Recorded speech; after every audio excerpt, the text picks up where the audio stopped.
Kiss are looking for a breakfast show host. Yeah, I hear there's a few gigs going in breakfast in coming months. For years, our mate Lisa Wilkinson's graced our TV screens as host of The Today Show, then The Project. These days, and maybe for the first time in decades, the woman who's used to going non-stop has found herself with a piece of, well, I guess some spare time on her hands, and she's used it incredibly wisely. She's taken over the mantle from her husband and has written an incredible historical novel. Well, it's a true story, isn't it, Lisa? It's about the Australian-born survivor of the Titanic, the only Australian-born survivor on the Titanic. And here she is now, Lisa Wilkinson, as we live and bleed. Are you saying my intro was too long? When you're doing the intro, you don't ask the questions while you're doing the intro. You do the intro, you go bang, and then we're into Lisa. Hello, Lisa. Hello. Can I just correct something Please. in that introduction? Yes. Given Jonesy's already weighed in, I may as well weigh in Please as well. do. I have to go home to my husband, and you just said that I took over his mantle. For my sake, for the sake of peace Are at you home. sharing a mantle? We are on the mantle together. He's so supportive of you as you are of him, but I saw on socials he's going, yay, Lisa #1, yay, #1 with her audio book. It's doing so well, and congratulations. Thank you. I cannot believe the response.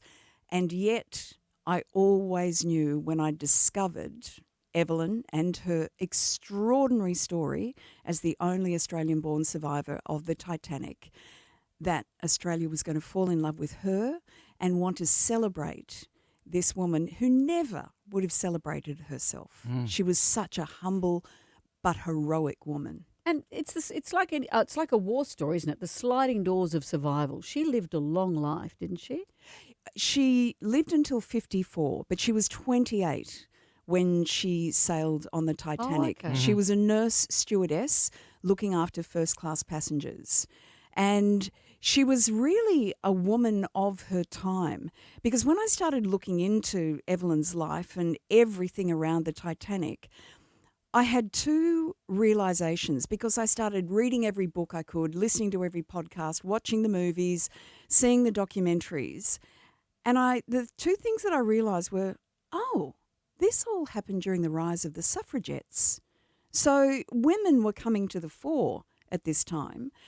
And I also realised that just about every account of the Titanic that has been told in the last 114 years has been told by men.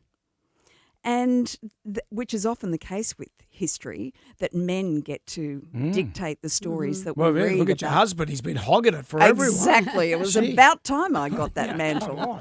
And so I realised that no one had ever told the female stories of the Titanic collectively, because there were over 400 women on that ship, and there were so many kick-ass women on that ship. You know, there were millionairesses. Kate Winslet.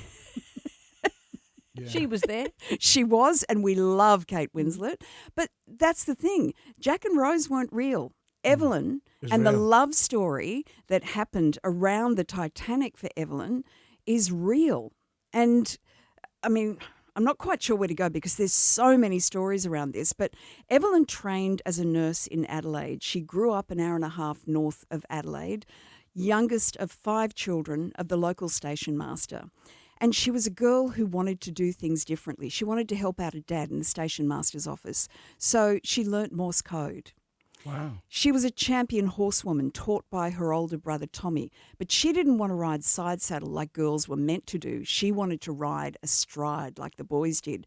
And her poor mother Annie finally had to give in to her willful daughter and made her a pair of culottes to save her dignity as she rode off into the sunset every afternoon with Tommy.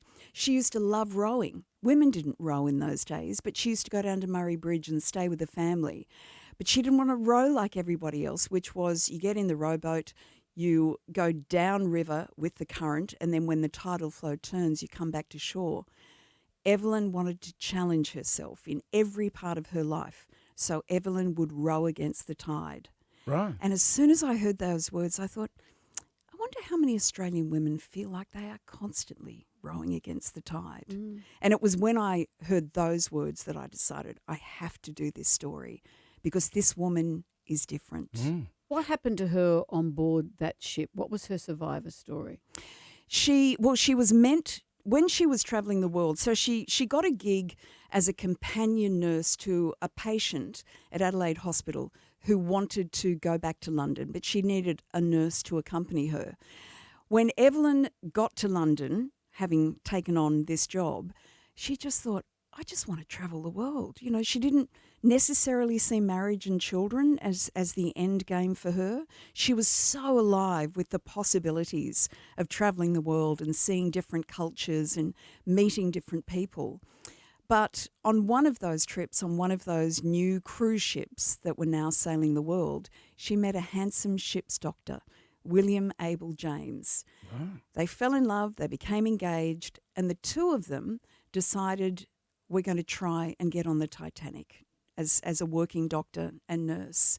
And they were both told, you've got the gig.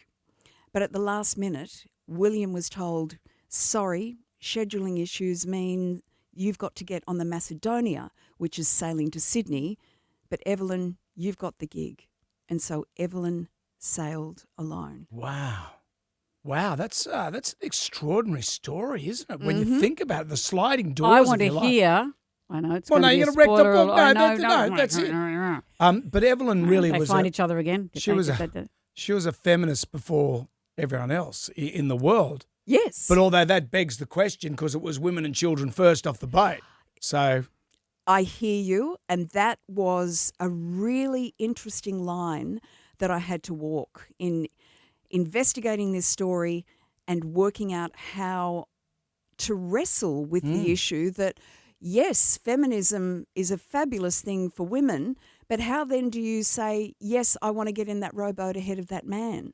And as I mentioned, so much of the Titanic story is always told via men, and I wanted to tell it, put the female lens on what happened.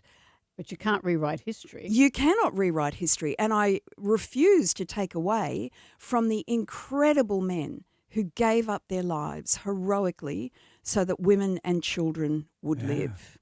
And yet there's so much heartbreak in the stories because there were more than 2,200 people on that ship. Only 700 survived. And one of the reasons was the owner of the ship, J. Bruce Ismay, when the Titanic was being designed, thought that the number of lifeboats that would be needed for a total of, in fact, 3,000 people who were all waiting in New York to do the return journey, they needed 64 lifeboats. He didn't like the look of 64 lifeboats in his beautiful new, glamorous, magnificent, biggest ship in the world. And he said, no, 20 will do. And they waited for the government body, the Board of Trade, to say what the new rules were going to be for these new superliners.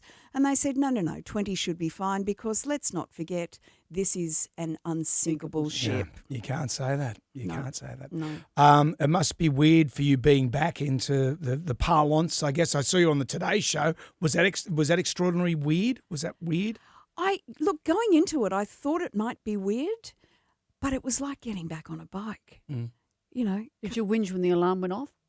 Well, fortunately, it didn't go off at 3 this time.